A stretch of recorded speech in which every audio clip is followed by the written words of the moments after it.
Господи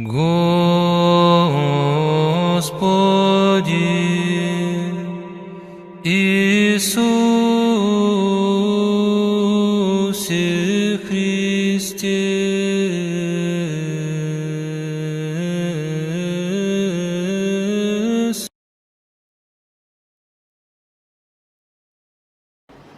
nah, kalau korban perjanjian lama setelah dikorbankan, lalu korbannya dibakar, ya kan?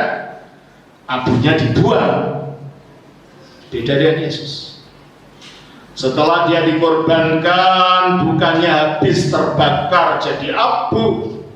Setelah dia korbankan, korban yang sama ini dibangkitkan pada hari ketiga, sehingga korban ini menjadi korban kekal, karena sesudah bangkit Yesus tidak mati lagi.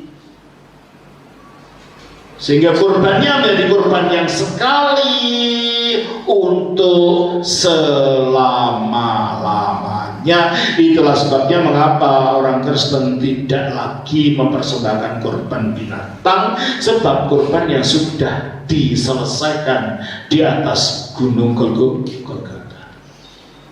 Jelas ini ya? Jadi dengan disalibkan, mati dan dibangkitkan, Yesus menyatakan dirinya sebagai korban yang kekal. Di dalam perayaan Hari Pendamaian, di dalam Imamat 16, setelah anak domba atau sapi itu dipersembahkan, lalu imam yang membawa darahnya itu, hasil korbannya itu, ke ruangan Maha Kudus, dipersembahkan kepada Allah. Yesus setelah korbannya itu membawa tubuhnya yang jadi korban itu langsung ke hadapan Allah dengan dia naik ke surga. Berarti dengan demikian dia berfungsi sebagai imam yang mempersembahkan korban yang adalah tubuhnya sendiri. Jadi dalam Yesus, imamnya dan korbannya jadi satu. Dialah korbannya, dialah imamnya, dan imam ini imam kekal, sebagaimana korbannya korban kekal. Nah, itulah sebabnya mengapa ada keselamatan kekal dalam Yesus. Dengan demikian Yesus adalah Raja kekal, dia juga imam kekal. Dan selanjutnya, ternyata dia datang ke dunia bukan hanya menjadi raja untuk gerejanya nanti dan untuk seluruh manusia, juga jadi nabi, artinya jadi imam, artinya jadi juru selamat buat kita. Tapi juga nabi adalah yang menyatakan Allah kepada manusia. Nabi itu apa sih? Orang yang dipilih Allah menerima firman Allah untuk diberitakan pada manusia, itu nabi. Jadi antara nabinya dan firmannya yang diterima lain. Yesus bukan orang yang menerima firman. Yesus adalah firman yang jadi orang, terbalik ini. Dia adalah firmannya Allah itu sendiri yang menjadi manusia. Sehingga kalau dia disebut nabi boleh, tapi dia nabinya segala nabi, sebab dia firman itu. Nabi-nabi menerima dari firman itu, dia firman yang jadi manusia. Itulah sebabnya kita mengatakan dia nabi terakhir. Nah, firmannya udah turun kok, ngapain ada firman lagi? Firmannya udah total jadi manusia, ngapa ada firman lagi? Ya enggak. Coba kita baca di dalam Yohanes 1:14.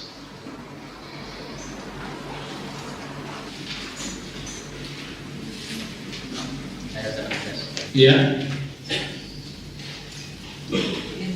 Ya, betul. Firman itu telah menjadi manusia. Itu dia. Firman itu telah menjadi manusia. Menyatakan diri sebagai manusia. Untuk apa? Untuk menyatakan Bapa. Yohanes 1:18. 18. Tidak seorang pun yang pernah melihat Allah, tetapi Allah, anak tunggal Allah yang ada di pangkuan Bapa. Itulah firman itu. Itulah yang menyatakan Bapa. Padahal yang menyatakan Allah itu adalah nabi. Dengan demikian, dan sebagai yang menyatakan Bapa, dia adalah nabi. Makanya kita mengatakan Yesus itu nabi juga. Matius pasal yang ke-21 ayat 11.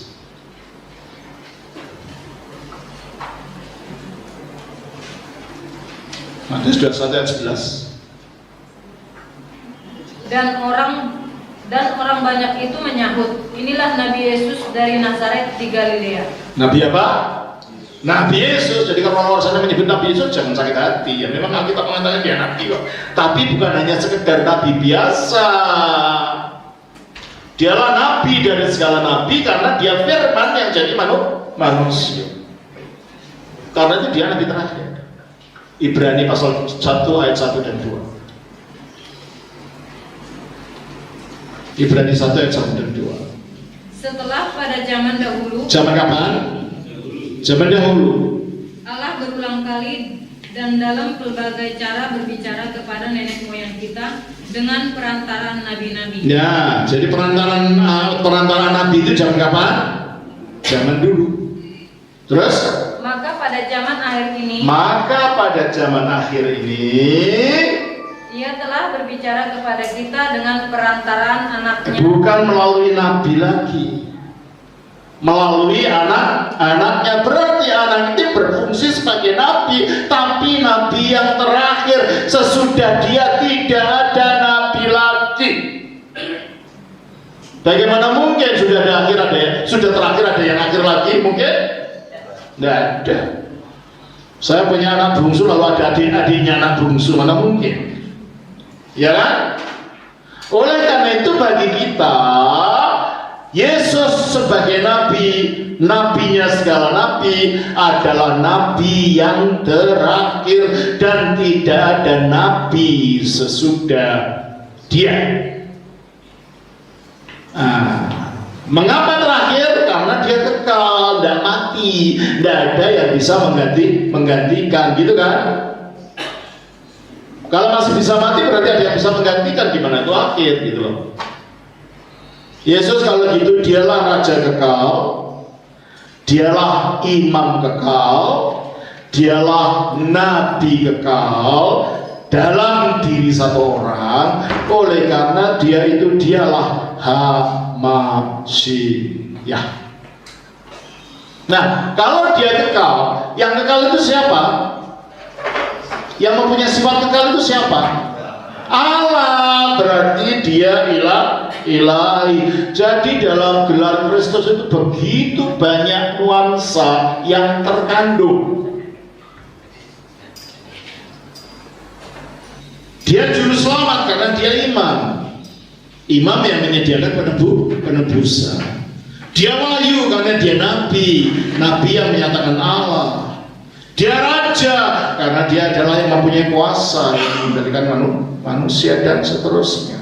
Jadi dalam kata-kata jawaban Petrus yang singkat, engkaulah Kristus, anak Allah yang hidup, terkandung makna teologi yang luas dan dalam yang hanya mungkin Petrus mengerti. Gurunya yang tukang kayu miskin ini mempunyai jabatan seperti itu hanya kalau dia diilhami oleh Allah.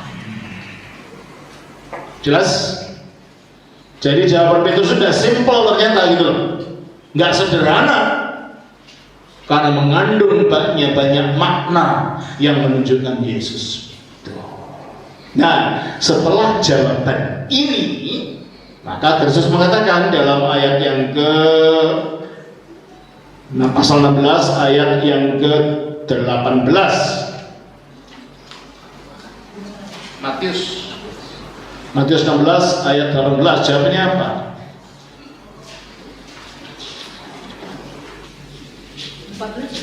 Pasal 16 ayat 18.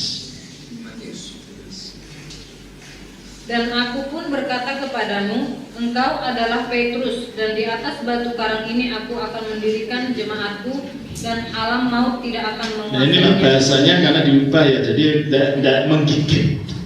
Maknanya tidak menggigit. Saya baca dalam bahasa Sunda.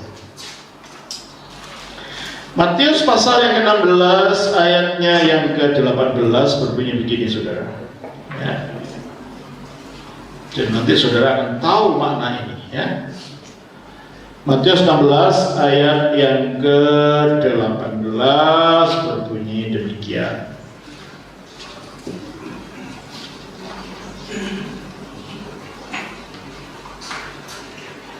Oke. Kaho de silero, dan aku berkata kepadamu, si ioti, bahwa si i engkaulah Petrus, batu karang. Dalam bentuk tata bahasa kelamin jantan. Nah, ini yang perlu diterangkan dalam bahasa Indonesia. Tidak ada model kayak begini. Kalau ada bahasa Yunani ada, bahasa Jerman juga ada, bahasa Eropa ada. Kata benda bisa punya kelamin secara tata bahasa. Dan kelamin jantan itu pakai os. Kalau bahasa Yunani ada kelamin betina pakai a belakangnya, ada kelamin netral pakai o. Gampangnya saja. Makanya kalau kita mau menjadi pengajar Injil, sebaiknya tahu bahasa aslinya. Sebab kalau tidak, kita bisa keliru dengan terjemahan. Karena terjemahan itu tafsir. Terjemahan apapun itu tafsir. Saya beri contoh. Ada bisa bahasa Jawa di sini? Bahasa Jawa kudu nguyuh. Kalau terjemahan bahasa Indonesia begini. Apa? Siapa yang mengharuskan? Oh, kuduannya bukan pengen. Nanda juga. Berarti ada bahasa yang memang tidak diterjemahkan ke dalam bahasa lain. Tafsiran, terjemahan selalu tafsir. Selalu. Makanya kalau menjadi pengajar Injil, kalau setidak-tidaknya kalau nggak tahu bahasa aslinya, tahulah bahasa-bahasa lain untuk menerjemahkan, untuk tahu maknanya apa, sehingga tidak keliru. Karena menafsirkan sesuatu yang berasal dari tafsiran tambah lari kemana-mana artinya, maknanya jadi keliru dan karuan. Ya kan? Nah, di sini Petros itu adalah batu karang dalam bentuk laki-laki, menunjukkan pribadi orang yang disebut. Si Kefas ini adalah batu karang. Batu karangnya apa? Teruskan ya. CEO Petros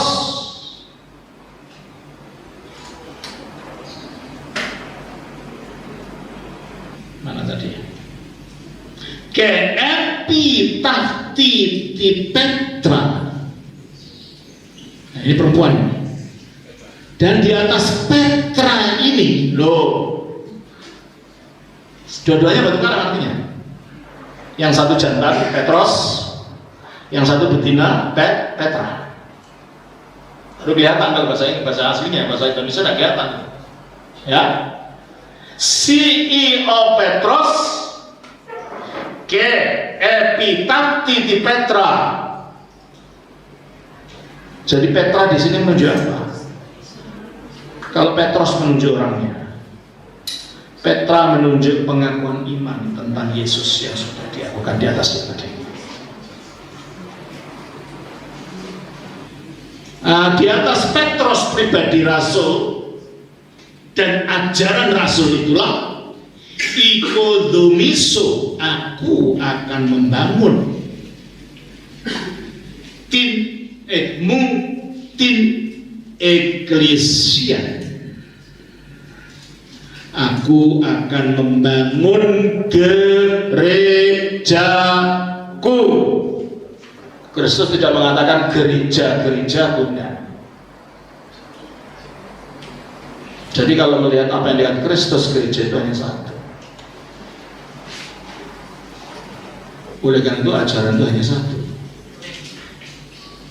Karena Petranya cuma satu. Ajaran apa? Ajaran yang diajarkan Rasul tadi. Saya ulang kembali. Ke epitaph titi Petra, dan di atas Petra ini ikodumiso aku akan membangun mutin eklesian gerejaku ke pile adu dan pintu gerbang Hades, pintu gerbang alam maut. Itu apa? Ajaran sesat, perpecahan dan penganiayaan. Itu yang akan menyerang gereja. Selalu ada tiga itu. Ajaran sesat, bidat-bidat, penganiayaan, dan perpecahan dalam gereja. Itulah pile adu ya. Ke pile adu, itu gerbang alam maut.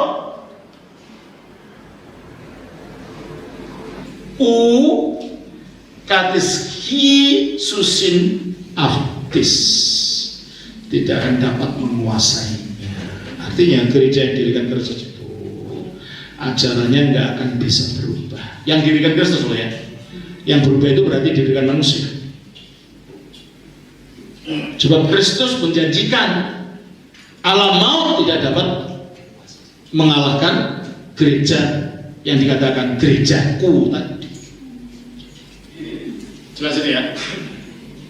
Jadi kalau gitu gereja yang didirikan Kristus itu landasannya rasul dan ajaran rasul.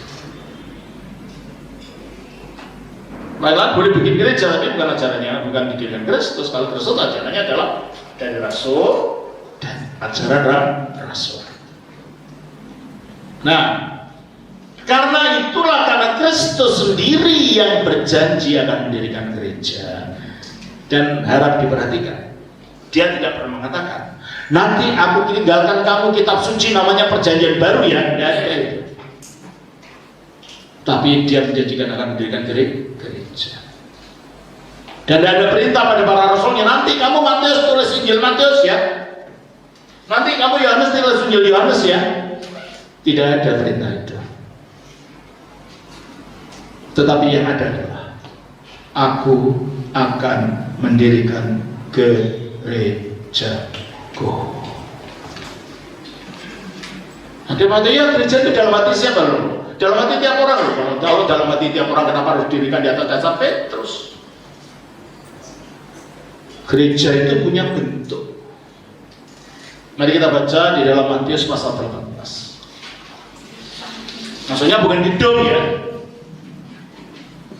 Gereja itu adalah organisme kehidupan dari orang beriman. Kalau gedung itu gedung gereja, bukan gereja. Gedung tempat gereja berkumpul, gereja itu orangnya gitu ya. Makanya singkatnya aja disebut gereja, padahal itu namanya artinya gedung gereja. Gedung tempat gereja berkumpul, artinya itu. Gerejanya itu orangnya.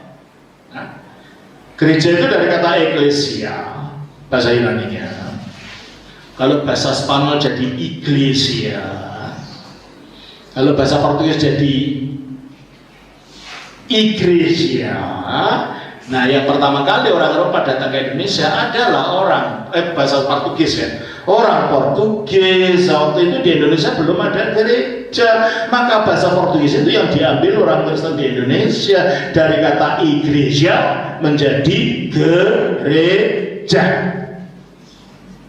Jelas ya?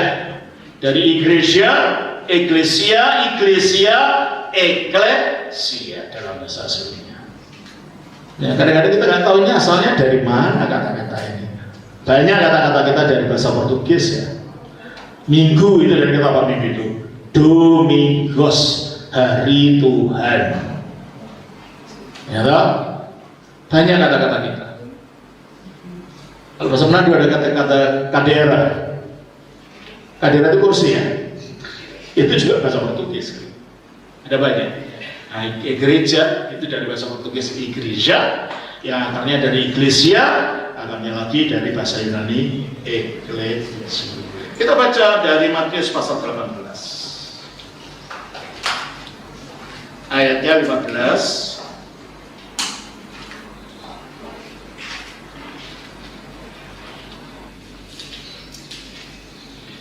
Ya, kita hanya baru memberikan definisi tentang gereja itu sendiri ya, belum sejarah. Jadi kita tahu apa yang dimaksud. Matius 18 ayatnya yang ke-15. Ya. Apabila saudaramu berbuat dosa, tegurlah dia di bawah 4 mata. Jika ia mendengarkan nasihatmu, engkau telah mendapatnya kembali. Jadi di sini Yesus mengasumsikan orang percaya punya komunitas. Kenapa? Saudaranya berdosa, ada yang menegur, jadi punya komunitas kan? Mengasumsikan Yesus ada komunitas. Terus makanya tidak bisa orang mengatakan, saya tidak perlu ke gereja, yang penting saya dengan Yesus. Ya itu bukan gereja, bukan ajaran Alkitab. Itu bawa pendapatmu sendiri gitu. Ya terus, jika ia tidak mendengarkan engkau, bawalah seorang atau 2 orang lagi, supaya atas keterangan 2 atau 3 orang saksi perkara itu tidak disangsikan. ada orang lagi dari komunitas ini. Terus, jika ia tidak mau mendengarkan mereka, sampaikanlah soalnya kepada jemaat. nah jika tidak mau mendengarkan mereka orang-orang tadi, sampaikan persoalannya kepada eklesia.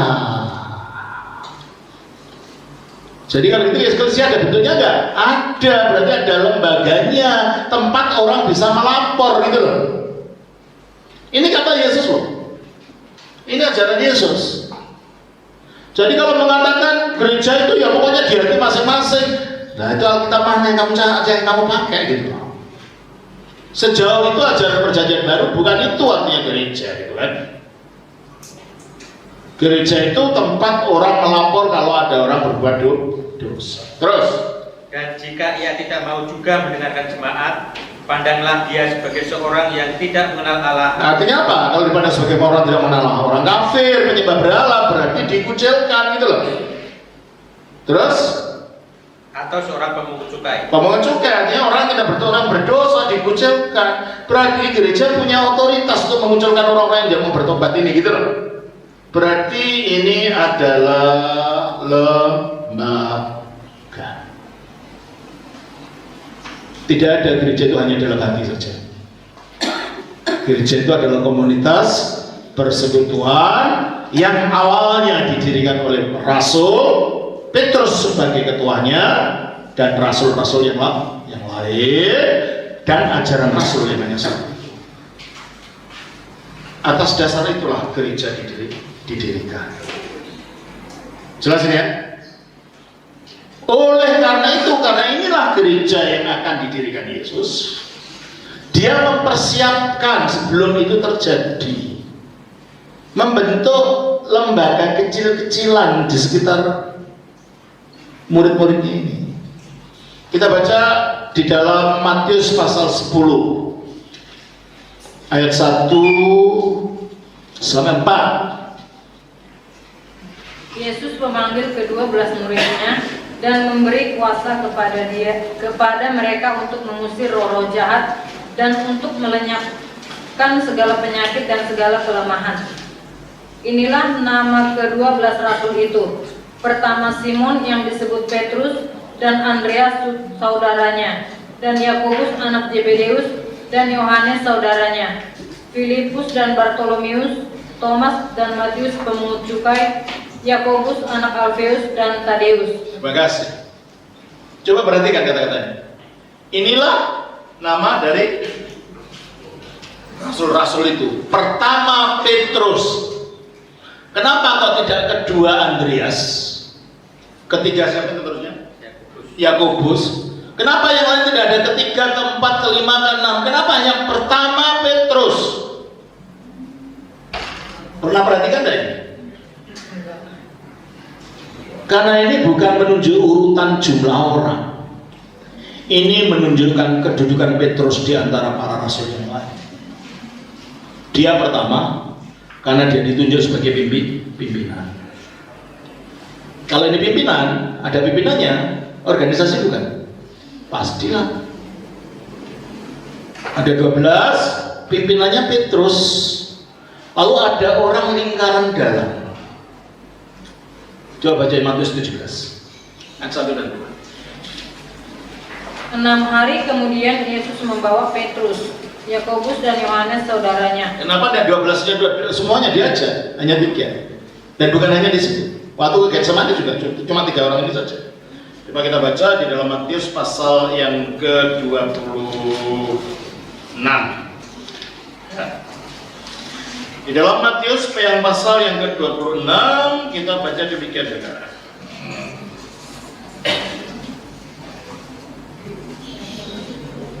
Ayatnya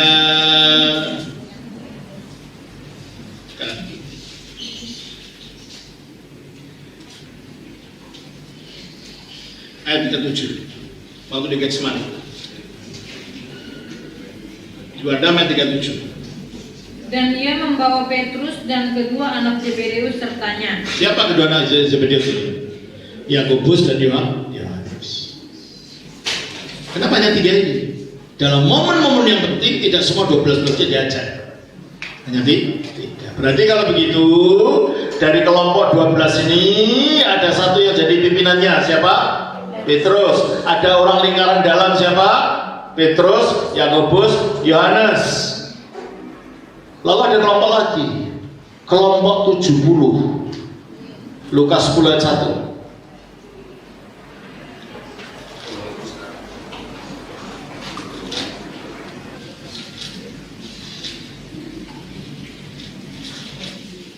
Kemudian daripada itu Tuhan menunjuk 70 murid yang lain, lalu mengutus mereka berdua-dua mendahuluinya ke setiap kota dan tempat yang hendak dikunjungi. Jadi ada berapa kelompok lagi ini? Kelompok 70, kelompok 12, kelompok 3, dan 1 pimpinan. Di samping itu ada kelompok ibu-ibu. Lukas 8 ayat 1 dan 2. Tidak lama sesudah itu Yesus berjalan berkeliling dari kota ke kota dan dari desa ke desa, memberitakan Injil Kerajaan Allah. Ke-12 muridnya bersama-sama dengan dia, dan juga beberapa orang perempuan yang telah disembuhkan dari roh-roh jahat atau berbagai penyakit, yaitu Maria yang disebut Magdalena yang telah dibebaskan dari 7 roh jahat, Yohana istri Kuja bendahara Herodes, Susana, dan banyak perempuan lain. Perempuan-perempuan ini melayani rombongan itu dengan kekayaan mereka. Jadi kalau gitu siapa perempuan-perempuan ini? Penyandang dana. Amin. Donatur. Berarti kalau ini organisasi atau bukan ini? Organisasi kecil gitu, tapi organisasi sudah ada, zaman Yesus itu sudah ada, sudah dipersiapkan. Ya. Ibu-ibu yang memberi nanti ada yang curi itu, ada tikusnya.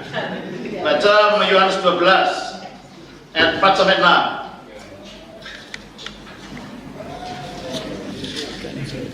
Tetapi Yudas Iskariot, seorang dari murid-murid Yesus yang akan segera menyerahkan dia, berkata, "Mengapa minyak narwastu ini tidak dijual 300 dinar dan uangnya diberikan kepada orang-orang miskin?" Hal itu dikatakannya bukan karena ia memperhatikan nasib orang-orang miskin, melainkan karena ia adalah seorang pencuri. Ia sering mengambil uang yang disimpan dalam kas yang dipegangnya. Kalau koruptor itu santunya satu Yudas Iskariot. Karena dia itu pencuri gitu ya, mencuri uang yang digalang oleh ibu-ibu tadi. Kasihan ibu-ibu itu, ngumpul-ngumpul uangnya dicuri sama Yudas Iskariot.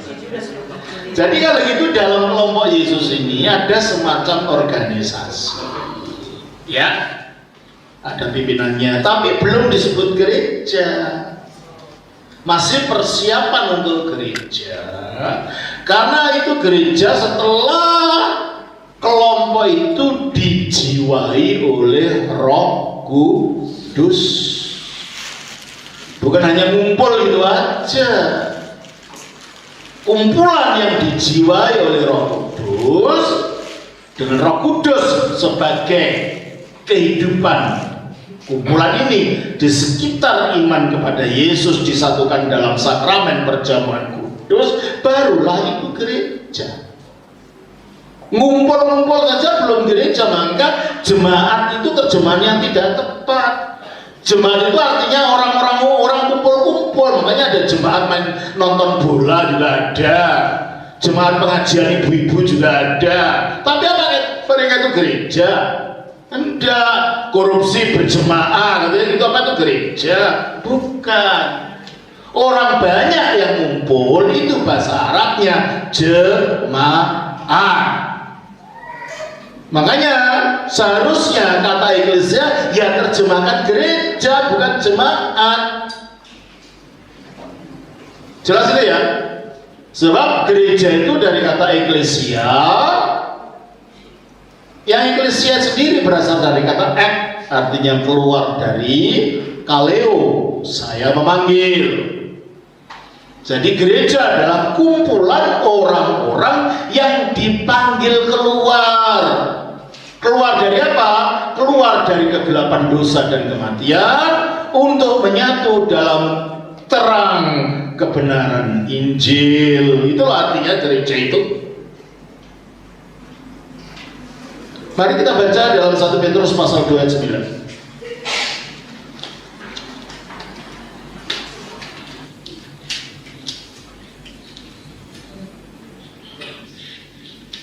1 Petrus, ya. Tetapi kamulah bangsa yang terpilih, imamat yang rajani, bangsa yang kudus, umat kepunyaan Allah sendiri, supaya kamu memberitakan perbuatan-perbuatan yang besar dari Dia yang telah memanggil kamu keluar dari kegelapan kepada terangnya yang ajaib. Itulah gereja. Orang-orang yang dipanggil keluar dari kegelapan kepada terang Allah yang ajaib. Jelas ini ya? Berarti kalau begitu, gereja itu mengandaikan komunitas. Gereja bukan hanya secara rohani dalam batin, bukan. Gereja juga bukan gedung. Gereja itu adalah tubuhnya Kristus. Kok bisa? Karena sakramen, karena baptisan. Coba kita baca dalam 1 Korintus pasal 12 ayat 13.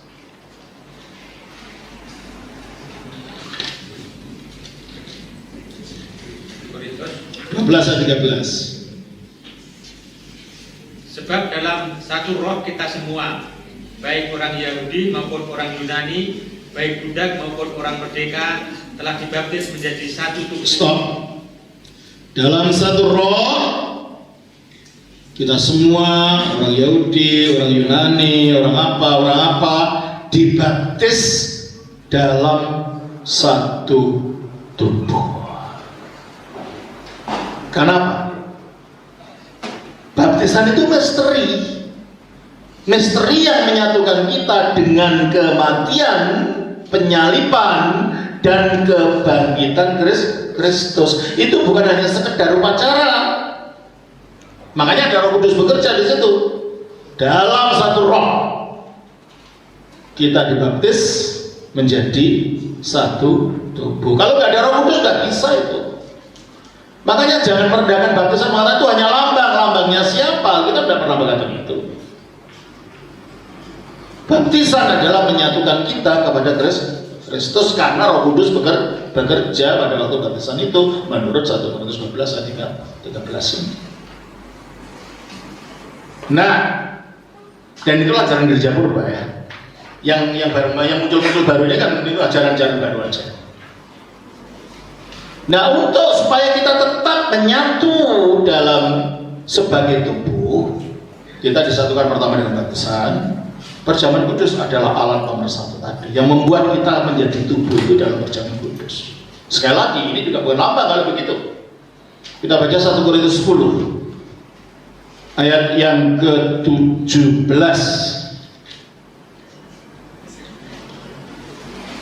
Karena roti adalah satu. Roti adalah satu. Maka kita sekalipun banyak adalah satu tubuh. Karena kita semua mendapat bagian dalam roti yang satu. Gimana makan roti kok jadi tubuh kalau rotinya sendiri bukan dianggap tubuh? Iya kan? Kalau rotinya sendiri tidak diakui sebagai tubuh, gimana dengan makan roti yang satu kita semua jadi satu tubuh? Logikanya gimana? Nggak ada. Hanya kalau roti itu adalah tubuh Kristus, dengan menyatu pada roti yang satu itu, maka kita semua menjadi satu tubuh. Jadi satu tubuh itu bukan kata asal ngumpul-ngumpul mengatakan Yesus haleluya itu kita tubuh, bukan. Itu disatukan melalui sakramen. Dan harus iman yang satu. Gitu. Ya, baik. Jadi disitulah akhirnya Petrus ini setelah pada hari Pantekosta, tadinya menjadi orang penakut, pada hari Pantekosta ketika dia mau persiapan Pantekosta, kelihatan dia jadi pimpinannya kelompok itu. Kita baca dalam Kisah Rasul pasal yang ke-1 ayat yang ke-15. Pada hari-hari itu berdirilah Petrus di tengah-tengah saudara-saudara. Nah, kenapa Petrus yang berdiri di tengah-tengah saudara? Kenapa? Ya karena dia pimpinannya gitu loh. Ini rapat kan? Pada hari-hari itu berdirilah Petrus di tengah-tengah saudara-saudara, terus Kira-kira 120 orang. nah ini cikal bakalnya gereja. 120 orang. Tapi itu belum gereja. Sebelum itu dijiwai oleh Roh Kudus. Sebelum itu dibaptiskan. Loh, mungkin sudah tanya, lah para rasul yang baptis siapa? Yesus yang baptis. Di mana? Yohanes pasal 4 ayat 22.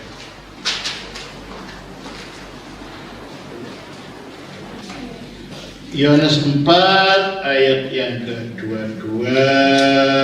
Kamu menyembah apa yang tidak kamu Ayat pasal 3 ayat 22. 3 ayat 22. Sesudah itu Yesus pergi dengan murid-muridnya ke tanah Yudea, dan ia diam di sana bersama-sama mereka dan membaptis. Dan membaptis, siapa yang membaptis di sini? Yang membaptis siapa ini? Tuhan Yesus. Yang dibaptis siapa? Ya murid-murid, ya orang di sana dengan murid-muridnya mau. Ada yang mengatakan dia yang baptis muridnya sudah ya Yesus. Kalau dalam bahasa aslinya kelihatan dia membaptis, bukan mereka membaptis. Coba saya bacakan dalam bahasa aslinya. Ya. Yohanes pasal yang ke-3 ayat 2.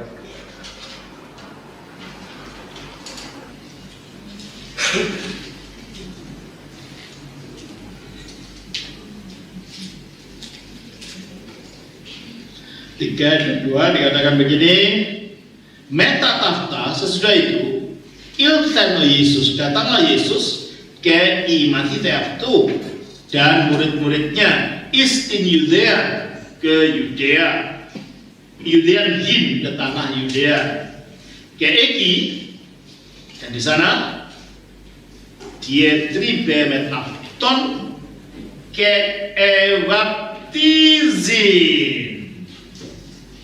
Dia membaptis. Bahasa aslinya yang membaptis itu satu orang. Dia berarti menunjuk pada Yesus, bukan murid-muridnya. Jadi kalau kita yang dibaptis siapa? Ya murid-muridnya.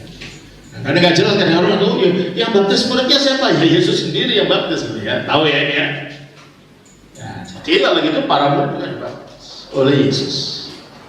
Baru sesudah hari Pantekosta, ketika Roh Kudus turun atas mereka,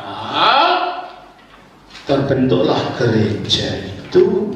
Karena kelompok 120 orang ini sekarang bukan saja orang kumpul-kumpul biasa, tapi kumpul-kumpul yang dijiwai oleh Roh Kudus. Baru waktu itu ketika orang-orang itu bertobat, dibaptiskan oleh mereka, menjadi berapa jumlahnya?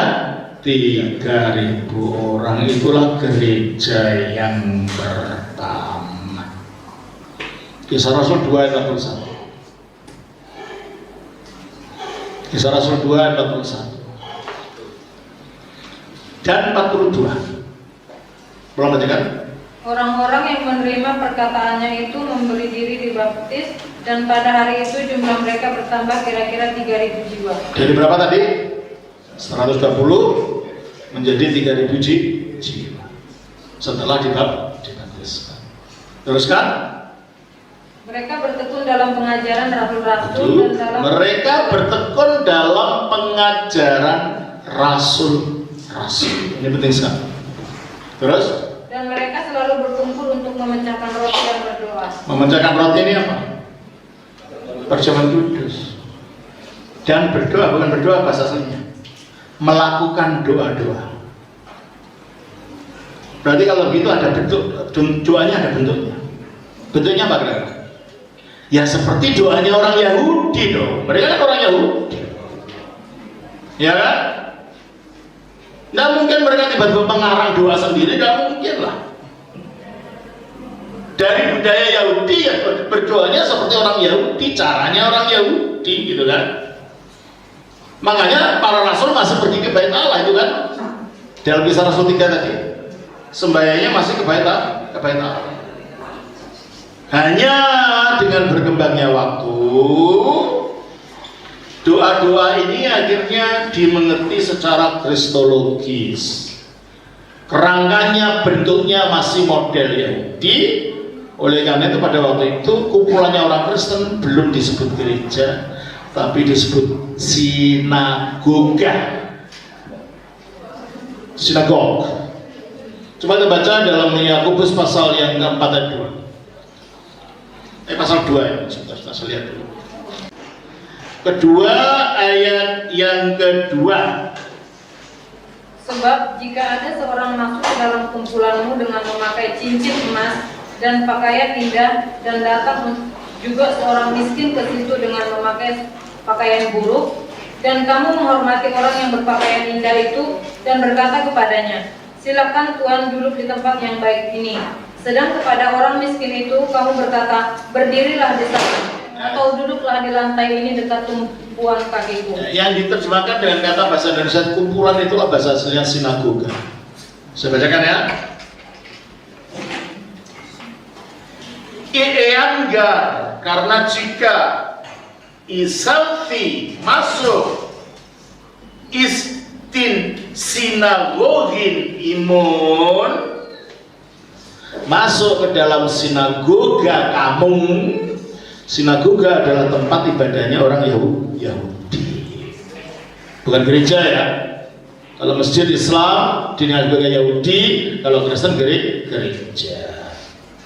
Nah, dalam Injil sering diterjemahkan rumah ibadah. Rumah ibadah itu bahasa aslinya adalah sinagoga. Dan gereja awal pada waktu Yakobus menulis ini, kalau orang masuk ke dalam sinagoga kamu, berarti tidak langsung disebut gereja. Waktu itu masih menggunakan sinagoga. Nah, kalau itu menggunakan sinagoga, ibadahnya juga mengikuti ibadah-ibadah cara sinagoga. Nggak mungkin langsung berubah, tidak mungkin lah, ya kan? Membutuhkan waktu untuk mengalami perubahan menjadi bersifat Kristen. Jelas ini ya. Nah, baik saudara. Jadi di situ akhirnya gereja berkembang di sekitar para rasul sebagai pengajar mereka. Pertama-tama di Yerusalem, ya. Nah, mereka ajarannya, ya. Nah, seperti kita sekarang bisa kutip ayat dan pasal.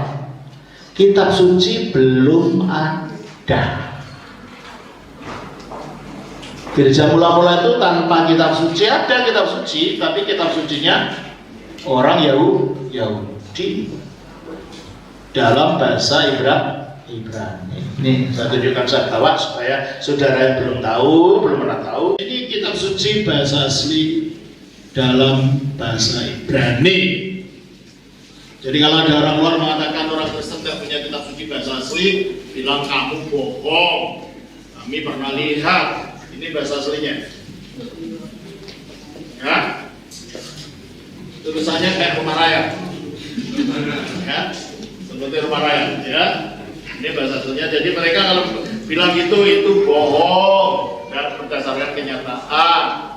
Hanya gereja pulang-pulang karena kebanyakan yang jadi Kristen lama-lama bukan orang Yahudi, kebanyakan orang-orang non Yahudi. Yang bahasanya tidak bisa, bahasa Ibrani ini di zamannya para rasul sudah menjadi bahasa mati. Bahasa hanya digunakan kalau dibaca di sinagoga. Mereka bisa baca tapi tidak ngerti artinya.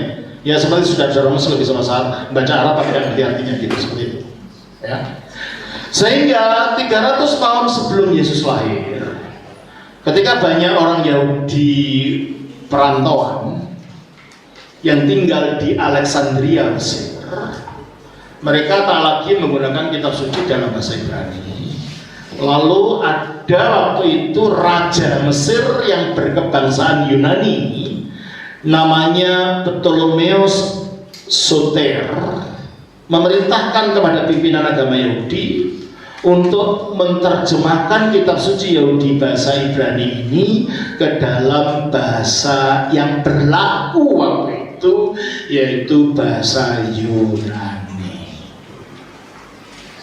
Bahasa Yunani adalah bahasa persatuan di wilayah itu, seperti kita di Indonesia itu menggunakan bahasa Indonesia ya. Atau di dunia kita menggunakan bahasa Inggris. Bayangkan kalau tidak ada bahasa Indonesia, orang dari Manado sana mau ngomong, orang dari Surabaya ngomong pakai bahasa apa ya? Nanti yang dirasa bahasa Surabaya ngomong dengan orang di Denpasar, ngomong dengan orang di Tarutung, ya bisa. Untunglah ada bahasa Indonesia. Sama dengan orang-orang di zaman itu. Mereka macam-macam bangsa waktu itu di sana itu, sehingga mereka menggunakan bahasa Yunani yang disebarkan oleh Alexander Agung waktu dia menjajah wilayah-wilayah itu, sehingga budaya di situ dinamakan budaya Helenisme, budaya yang berasal dari penyebaran budaya Yunani. Sehingga orang-orang Yahudi yang di Mesir, di Alexandria terutama pusatnya, mereka tidak lagi bisa bahasa Ibrani, sebab bahasa Ibrani adalah bahasa mati. Bahkan di Palestina sendiri orang Yahudi tidak menggunakan bahasa Ibrani, tapi menggunakan bahasa Aramia. Bahasa apa? Semacam bahasa Ibrani tapi bukan. Ya, bahasa Aramia ini juga disebut bahasa Syria. Ya, saya akan membawa tentang bahasa itu. Ya, bahasa Syria itu bahasa yang digunakan. Jadi ketika Yesus berbicara kepada murid-muridnya, dia tidak menggunakan bahasa Ibrani karena itu bahasa mati. Dia tidak menggunakan bahasa Yunani sebab itu murid-muridnya itu satu etnis dengan dia. Maka yang digunakan adalah bahasa Aramia atau bahasa Syria. Pertanyaannya, dapatkah Yesus berbahasa Yunani? Pastilah. Buktinya apa? Dalam Injil Markus pasal 15 ayat 24, tolong bacakan.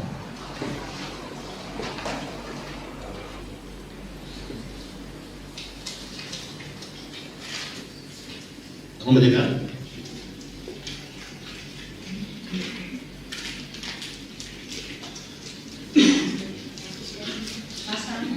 Pasal 15 ayat 24. Markus 15 ayat 24, tolong bacakan. Kemudian mereka menyalibkan dia. Pasal 15 ya? Markus 15 ayat. Oh, keliru saya berarti. Sebentar, saya keliru. Benar ya. Pasal 7. Coba saya lihat dulu.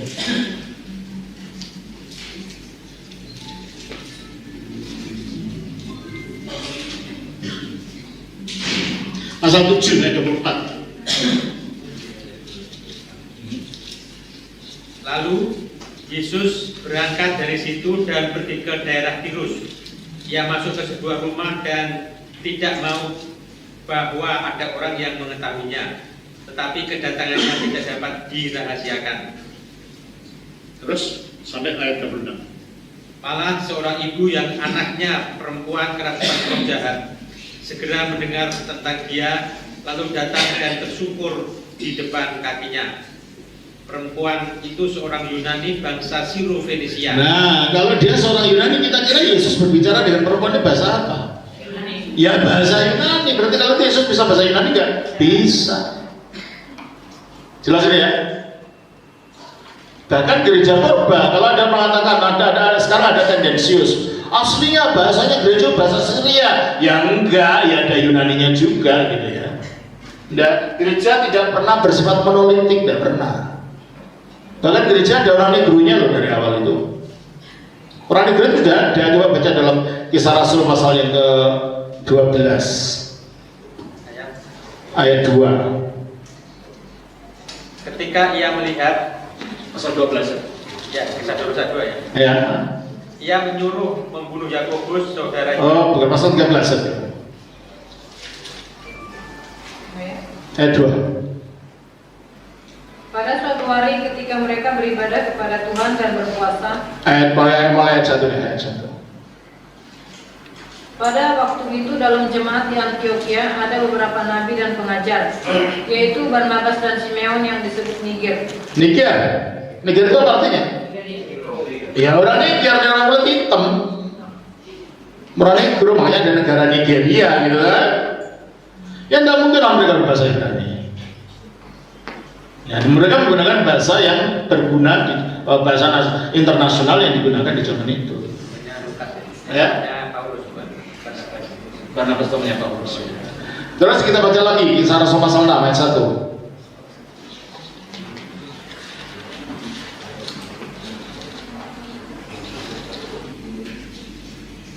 Pada masa itu, ketika jumlah murid makin bertambah, timbullah sungut-sungut di antara orang-orang Yahudi yang berbahasa Yunani terhadap orang-orang Ibrani. Nah, orang Ibrani adalah orang berbahasa Sintia. Berarti dalam gereja Yerusalem pun ada pengguna dua bahasa. Bahasa Yunani dan bahasa yang disebut bahasa Ibrani adalah bahasa Syria. Jadi kalau begitu saudara, kalau ada orang mengatakan, oh gereja khotbah itu bahasanya bahasa Ibrani, bahasa tidak ada, itu bukan Alkitab yang ngomong, itu teorimu sendiri. Kalau dari Alkitab ya itu bahasanya tidak. Iman Kristen tidak mengenal bahasa suci. Semua bahasa itu suci kalau digunakan untuk menyembah Allah. Kalau disucikan untuk menyembah Allah.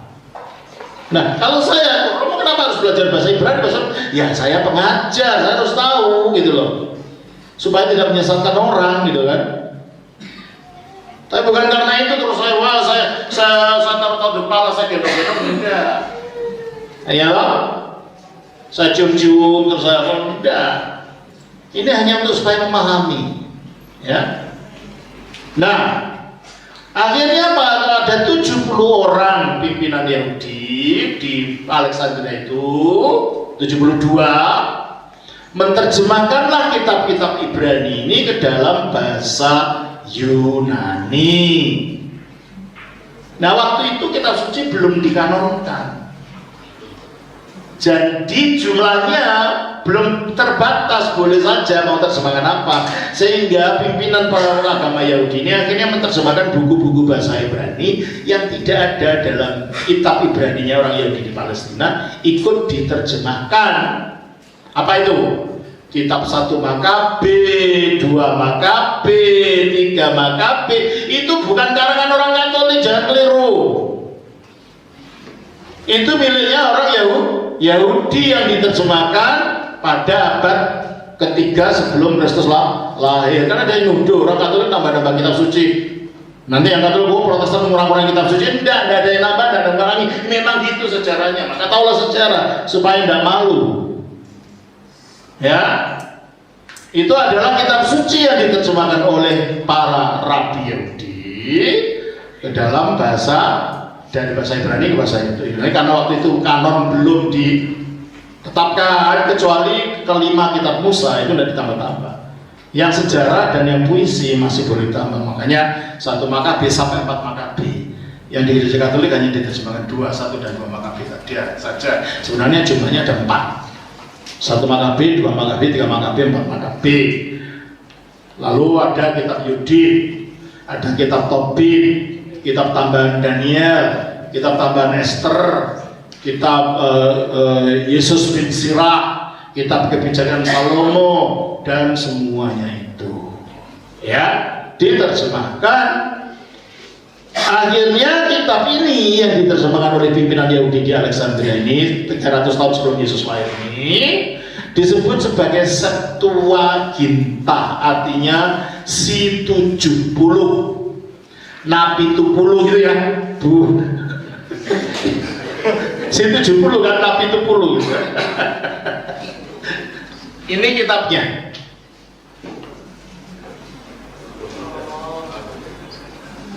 Inilah kitab Septuaginta.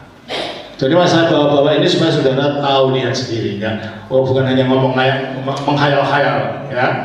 Ini kitab Ibraninya, ini kitab terjemahan pertama Perjanjian Lama ke dalam bahasa non Ibrani, yaitu bahasa Yunani. Jelas ya? Nah, karena orang-orang yang jadi Kristen itu kebanyakan orang-orang non-Yahudi pada akhirnya, maka kitab suci yang dipakai otomatis kalau mereka mengutip-ngutip, otomatis bukan bahasa Ibrani, otomatis bahasa Yunani. Jelas kan? Berarti yang dipakai sebagai kitab suci gereja Purba itu tidak pernah bahasa Ibrani.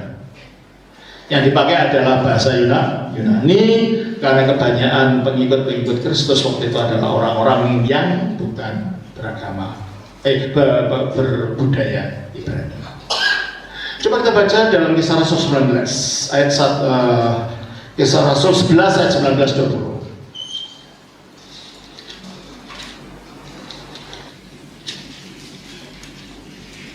Kisah Rasul 11 ayat 19-20. Sementara itu banyak saudara-saudara telah tersebar karena penganiayaan yang timbul sesudah Stefanus dihukum mati. Mereka tersebar sampai ke Fenisia, Siprus. Fenisia itu sekarang Lebanon ya. Jadi bangsa Lebanon itu bangsa Arab, bukan bangsa Arab. Mereka itu bangsa Fenisia. Hanya setelah ditaklukkan mereka dipaksa untuk ngomong Arab. Makanya wajahnya lebih cantik kan. Kayak orang Eropa kan mereka. Putih, cantik-cantik gitu ya. Bukan orang Arab, ini orang Fenisia yang diarabkan. Ya. Terus Siprus dan Antioquia. Namun mereka memberitakan Injil kepada orang Yahudi saja. Terus akan tetapi di antara mereka ada beberapa orang Siprus dan orang Kirene yang tiba di Antioquia dan berkata-kata juga kepada orang-orang Yunani. Nah, jadi kita lihat mereka bahasa orang Yunani yang akhirnya juga di Injil gitu. Jadi otomatis lah secara logika kalau gitu, kalau mereka mengutip Perjanjian Lama, paslah mengutip dari Septuaginta. Bahasa Latinnya, kalau bahasa Yunaninya Epdumikonta. Apa ayat-ayat ini? Apa istilah-istilah ini? Septuaginta itu bahasa Latin, kalau bahasa Yunani Epdumikonta, kalau bahasa Batak Nabi 20 gitu ya. Nah, bukti bahwa penulis Perjanjian Baru pun menggunakan bahasa Ibrani, bahasa Yunani. Saya tunjukkan satu bukti. Di dalam Matius 1 ayat yang ke-23.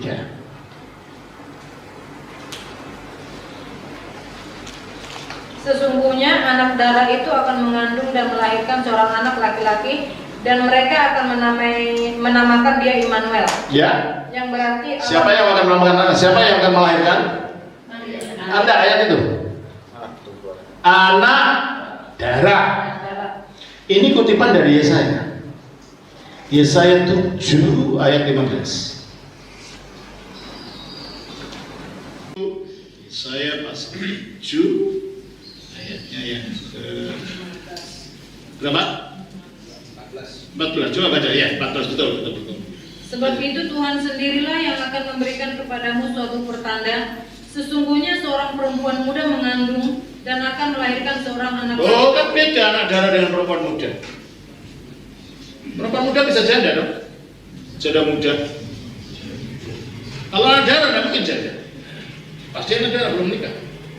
Kenapa ada perbedaan? Karena penulis Injil Matius mengutipnya bukan dari bahasa Ibrani. Dalam bahasa Ibrani memang bunyinya gitu. Jadi bahasa Ibrani itu ada dua kata. Yang satu betulah. Betulah memang anak darah. Yang satu almah. Almah itu perempuan muda, bisa janda, bisa anak darah. Ngerti ya? Jadi alma itu perempuan muda, artinya bisa janda, muda, bisa anak darah. Lah, penterjemah Septuaginta memilih arti yang kedua, yaitu anak darah. anak darah. Perempuan muda itu kalau bahasa Yunaninya adalah nearis. Tapi anak darah itu parthenos. Ya. Jadi penerjemah Septuaginta ternyata menggunakan istilah kedua, arti yang kedua dari alma itu yaitu anak darah. Tidak salah juga gitu.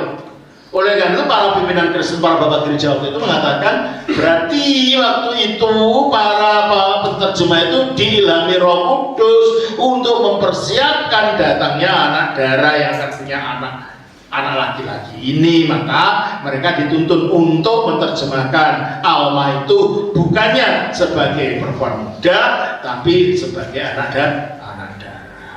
Nah, LAI menggunakan makna aslinya sebagai apa tadi, alma dalam arti perempuan muda. Jadi ngerti ya mengapa ada perbedaan. Jadi kalau nanti ditanya orang luar, saudara bisa jawab, kitab sucimu sudah diubah-ubah, kontrak diri dan macam-macam. Makanya harus tahu sejarah ini. Sehingga akhirnya kita bisa jawab, oh rupanya begitu sejarahnya. Jelas ya saudara ya? Jadi disitulah waktu itulah kitab suci yang digunakan oleh gereja kalau toh ada kitab suci. Tetapi kita sedang muncul bukan karena adanya perjanjian lama, bukan.